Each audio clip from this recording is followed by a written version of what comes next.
Hello, this video is about Aussprache pronunciation.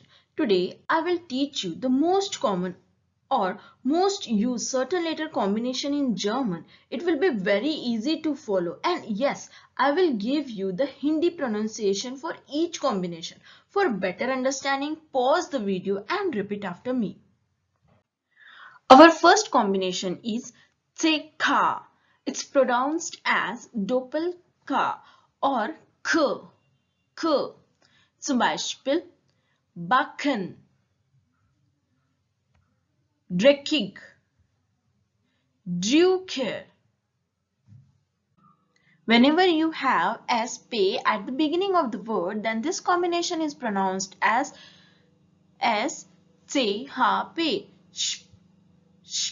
Zum Beispiel sprechen, Spanien, spielen, Spaß, Spannend.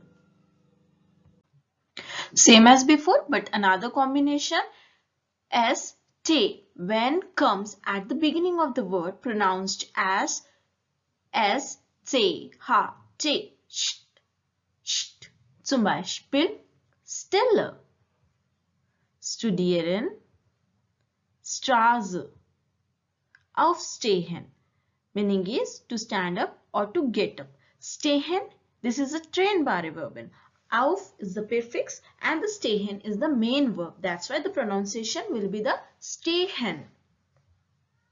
Same combination, stay, but when it comes at the end of the word or at the middle of the word, then it pronounced as st. Zum Beispiel Obst, fast, kosten,